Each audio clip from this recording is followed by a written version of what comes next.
Hei suomen kielen opiskelijat! Harjoitellaan tässä videossa puheen ja luetun ymmärtämistä. Samalla voit kerrata sanastoa, imperfektiä ja rektioita. Luen Lauran päivästä ensin melko hitaasti ja sen jälkeen hieman nopeammin puhekielellä. Kannattaa katsoa video loppuun, sillä videossa on tehtäviä. Lisäksi me harjoitellaan muutamaa sanaa tarkemmin. Aloitetaan. Toimistorakennus on korkea ja moderni. Sisäänkäynnin edessä on 2 pientä penkkiä. Ovessa lukee yrityksen nimi. Laura avasi oven, tervehti aulassa istuvaa kohdevastaavaa ja käveli portaat ylös 3. kerrokseen. Hän voisi mennä hissillä, mutta hän käyttää aina portaita, sillä hyötyliikunta on hänestä tärkeää. 3. kerroksessa on avokonttori. Siellä työskentelee 10 ihmistä. Huoneessa on isot ikkunat, viherkasveja ja paljon luonnonvaloa. Laura avasi oman työpisteensä koneen. Hän laittoi kuulokkeet valmiiksi pöydälle ja otti vesipullon esiin. Hetken päästä hänen työkaverinsa Mikko tuli paikalle. Mikko hymyili Lauralle. Huomenta, Laura, Mikko sanoi. Huomenta, Laura vastasi. Miten menee? Ihan hyvin.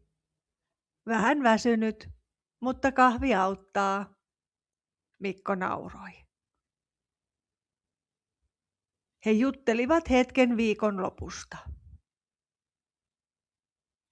Mikko oli käynyt vanhempiensa luona Tampereella.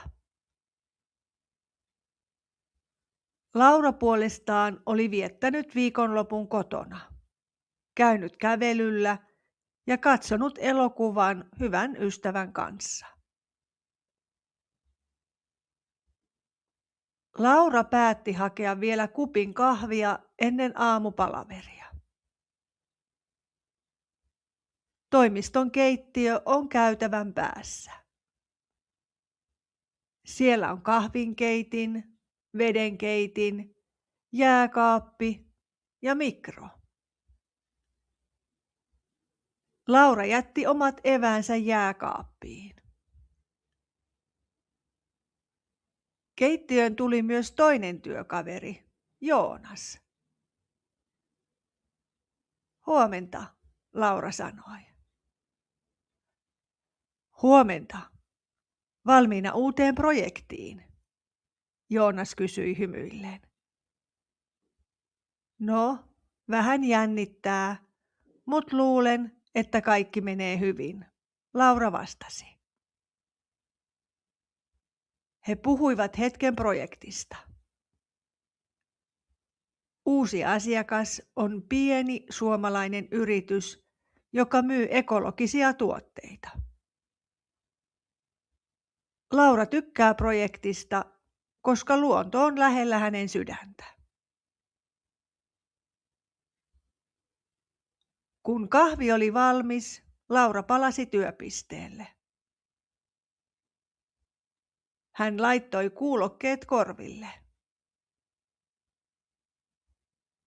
Sen jälkeen hän tarkisti ja sääti äänen voimakkuuden sopivaksi. Hän tutki vielä kerran tarkasti muistiinpanojaan. Sitten hän hengitti syvään ja avasi palaverilinkin. Päivän ensimmäinen ja tärkein palaveri alkoi.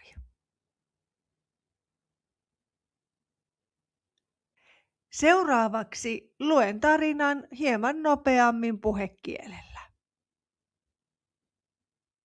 Toimistorakennus on korkea ja moderni. Sisäänkäynnin eessä on 2 pientä penkkiä.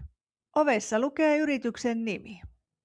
Laura avasi oven, tervehti kohdevastaavaa, joka istui aulassa, ja käveli portaat ylös 3. kerrokseen.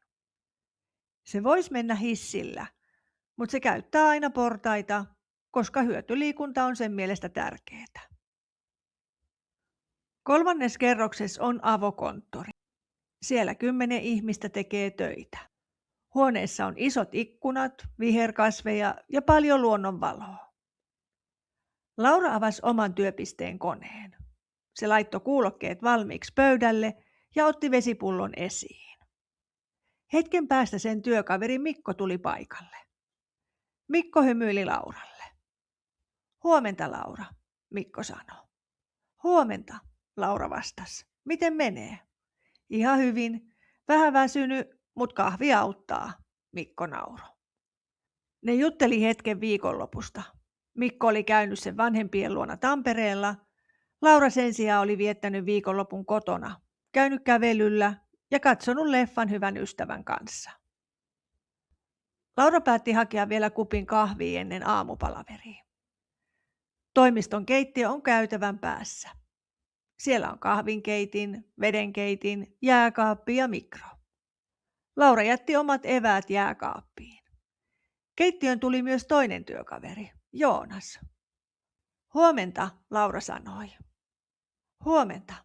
Valmiina uuteen projektiin, Joonas kysyi ja hymyili. No, vähän jännittää, mutta luulen, että kaikki menee hyvin, Laura vastasi. Ne puhu hetken projektista. Uusi asiakas on pieni suomalainen yritys, joka myy ekologisia tuotteita. Laura tykkää projektista, koska luonto on lähellä sen sydäntä.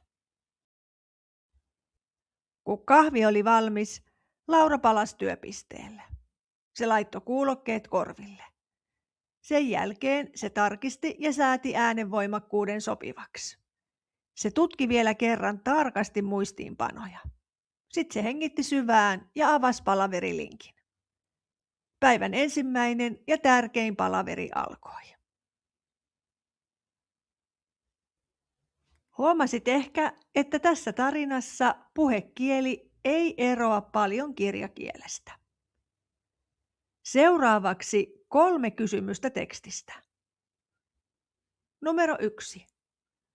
Miksi Laura ei käytä hissiä, vaan kävelee aina portaat? Miksi Laura ei käytä hissiä, vaan kävelee aina portaat?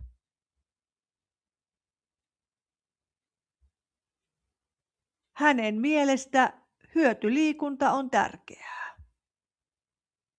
Hänen mielestä hyötyliikunta on tärkeää. Numero 2. Mitä Laura teki keittiössä? Kerro 3 asiaa. Mitä Laura teki keittiössä? Kerro 3 asiaa.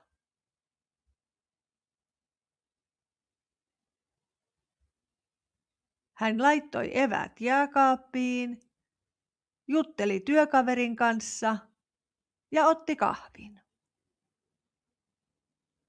Hän laittoi eväät jääkaappiin, jutteli työkaverin kanssa ja otti kahvin. Numero 3. Mitä Laura teki juuri ennen palaverin alkamista? Kerro 2 asiaa. Mitä Laura teki juuri ennen palaverin alkamista? Kerro 2 asiaa.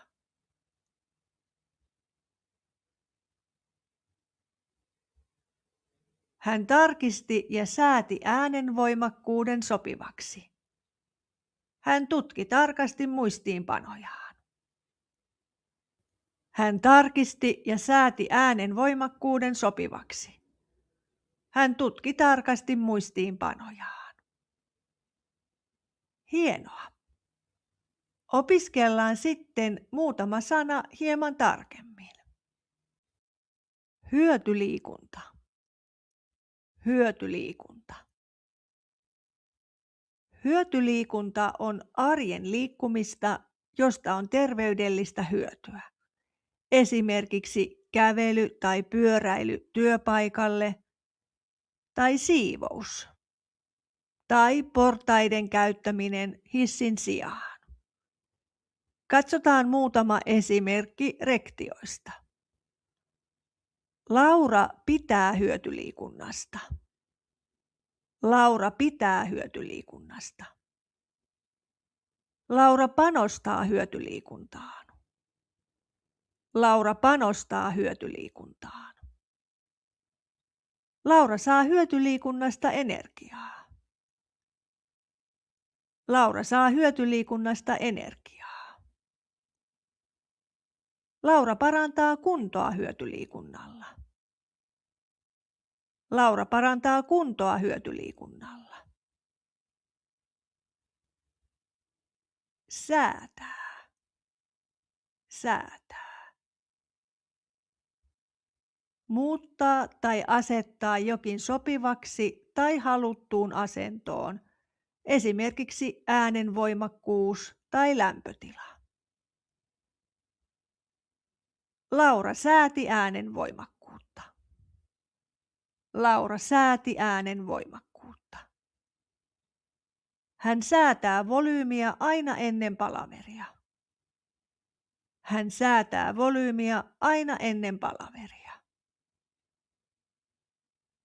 Säätää verbillä on muitakin merkityksiä. Esimerkiksi määrätä tai päättää virallisesti. Eduskunta säätää lait. Eduskunta säätää lait. Säätää voi tarkoittaa myös samaa kuin touhuta, puuhata, sählätä. Huomioi, että tämä on puhekieltä. Mitähän se oikein säätää? Mitähän se oikein säätää?